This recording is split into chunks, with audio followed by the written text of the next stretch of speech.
ಈ ವರ್ಷದ ಶಿವರಾತ್ರಿ ಬಹಳ ವಿಶೇಷ. ಹೌದು, ಯಾಕಂದ್ರೆ ನಾವು ಪರಿಸರ ಕುಂಭಕ್ಕೆ ಹೋಗ್ತಾ ಇದ್ದೀವಿ. ಮನುಕುಲ ಉಳಿಯಬೇಕಾದರೆ ಸಸ್ಯ ಸಂಕುಲ ಉಳಿಯಲೇಬೇಕು ಎನ್ನುವ ಧ್ಯೇಯ ಉದ್ದೇಶವನ್ನು ಹೊತ್ತು ಬೆಳೆಯುತ್ತಿರುವ ಸ್ಥಳ ಈ ಈಶ್ವರವನ. ಇಲ್ಲಿ ಪ್ರಕೃತಿಯೇ ದೇವರು. ಪ್ರತಿನಿತ್ಯ ಹಸಿರಿನ ಮಡಿಲಲ್ಲಿ ನಡೆಯುತ್ತೆ ಶಿವನ ಪೂಜೆ. ಪಂಚತತ್ವದಲ್ಲಿ ಭಗವಂತನು ಎಂದಿಗೂ ಲೀನ ಎನ್ನುವ ಭಾವ. ಪುಟ್ಟ ಪುಟ್ಟ ಸಸ್ಯಗಳಿಂದ ಪ್ರಾರಂಭವಾದ ಈ ವನ ಈಗ ಮುಗಿಲೆತ್ತರಕ್ಕೆ ಬೆಳೆದ ಮರಗಳಿಂದ ಕೂಡಿದೆ. ಇದು ನಮ್ಮ ಶಿವಮೊಗ್ಗದಲ್ಲೇ ಇದೆ. ನವ್ಯಶ್ರೀ ಚಾರಿಟಬಲ್ ಟ್ರಸ್ಟ್ ಅವರು ಇದನ್ನ ನಡೆಸ್ಕೊಳ್ತಾ ಬಂದಿದ್ದಾರೆ. ಇದು ಬಹಳ ವಿಭಿನ್ನ ಹಾಗೂ ವಿಶೇಷ.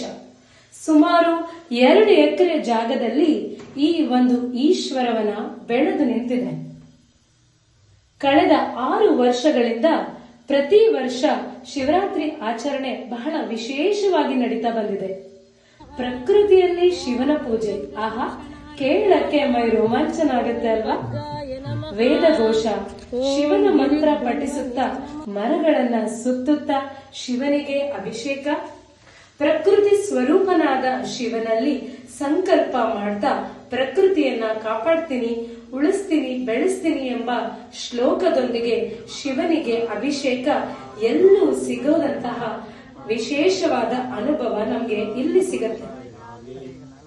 ಹಾಗೆ ಈ ದಿನ 24 ಗಂಟೆಗಳು ಕೂಡ ಉಚಿತ ದಾಸೋಹ, ಭಜನೆ, ವಿವಿಧ ಕಾರ್ಯಕ್ರಮಗಳು, ರಕ್ತದಾನ ಶಿಬಿರ ನಿರಂತರವಾಗಿ ನಡೆಯುತ್ತೆ. ಪ್ರತಿಯೊಬ್ರು ಮಿಸ್ ಮಾಡದೆ ನೋಡ್ಲೇಬೇಕಾಗಿರೋ ಜಾಗ ಇದು. ಇದನ್ನ ನೋಡಿ ನನಗೆ ಒಂದ್ ಅನ್ಸಿದ್ದೇನಂದ್ರೆ, ಮನೆಯಲ್ಲಿ ನಾವು ಹೇಗೆ ನಾವೆಲ್ಲ ಇರ್ತೀವೋ, ಮಕ್ಳು ಇರ್ತಾರೋ ಹಾಗೆ ನಾವು ಒಂದು ಮರನ ನಮ್ಮ ಮಗು ಅನ್ನೋ ರೀತಿ ಸಾಕ್ಬೇಕು, ಬೆಳೆಸ್ಬೇಕು ಅಂತ ಅನಿಸ್ತು. ಹರ ಹರ ಮಹಾದೇವ, ಹಸಿರೇ ಮಹಾದೇವ, ಹಸಿರು ಉಸಿರಾದರೆ ಮಾತ್ರ ಈ ಜೀವ ಎನ್ನುತ್ತಾ ಎಲ್ಲರಿಗೂ ಮತ್ತೊಮ್ಮೆ ಮಗದೊಮ್ಮೆ ಶಿವರಾತ್ರಿಯ ಶುಭಾಶಯಗಳು.